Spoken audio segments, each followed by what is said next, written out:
আজকে কেন তুমি বাইরে দাঁড়ায় আছো আমি বুঝতে পারলাম না। প্রতিদিন তুমি ওহী নিয়ে আমার ঘরের ভিতরে ঢুকো, আমার হুজরাখানায় ঢুকো, সালাম দিয়া ঢুকে যাও, অনুমতিও দিতে হয় না, ঢুকে যাও। রে জুবাইর, আজকে কেন দরজার সামনে দাঁড়ায় আছো এরকম মুসাফিরের মতো? ভিতরে প্রবেশ করো না কেন?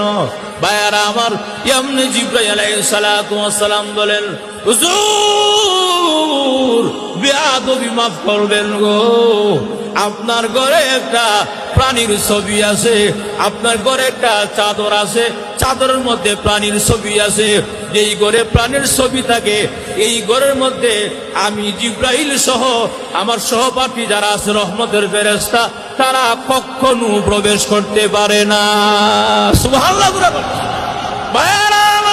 আল্লাহর নবী রাহমাতুল লিল আলামিন অবাক হইয়া বলেন, জিবরাইল প্রাণীর পশুর ছবি হারাম হয়েছে আজকে, গতকালকে এত হারাম ছিল না।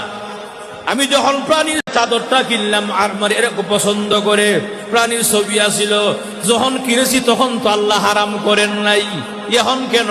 বলে এখন হারাম হয়েছে, আপনি কিনেছেন এই জন্য আল্লাহ হারাম করে দিয়েছেন। আগে যদি জানতাম আল্লাহ আয়াত দিয়ে জানাই দিত প্রাণীর ছবি আল্লাহ হারাম করেছেন, তাহলে কিন্তু আমি রাসূল জিন্দেগিতেও কিনতাম না, এটা কেনার তো প্রশ্নই আসে না।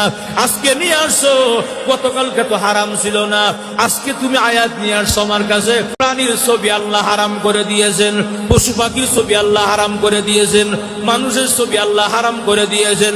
রে জিবরাইল, এখন এত টাকা চাদরটা আমি কিনলাম পছন্দ করিয়া, আমার টাকার কি অবস্থা হবে? আমার টাকার কি অবস্থা হবে? এমনি জিবরাইল বলেন, আগা নবীজি, আপনি যদি আল্লাহকে বিশ্বাস করেন, আপনি যদি এরকম ভাবে আল্লাহর প্রতি ভালোবাসা থাকে, তাহলে মেহেরবানি করে এই চাদরটা এমন ভাবে আপনি এরকম ভাবে কেটে ফেলেন, কেসি দিয়া অথবা কোনো কিছু দিয়া, এরকম ভাবে যাতে মানে প্রাণীর ছবির যে মাথা আছে, মাথাটা একদিকে চলে যায়, বডিটা আরেক দিকে চলে যায়, এরকম ভাবে আপনি কেটে ফেলেন নবীজি। আল্লাহর নবী আমি হাতের মধ্যে কাশি লইয়া নিজে নিজেই কাটা শুরু করলেন। কেটে কেটে একদিকে গেল আপনার কি বলে প্রাণীর মাথা, আরেক দিকে গেল প্রাণীর বডি, দুই দিকে আলাদা হয়ে গেল। এই অবস্থা চাদর মনে হয় না, সব কিছু নষ্ট হয়ে গেছে।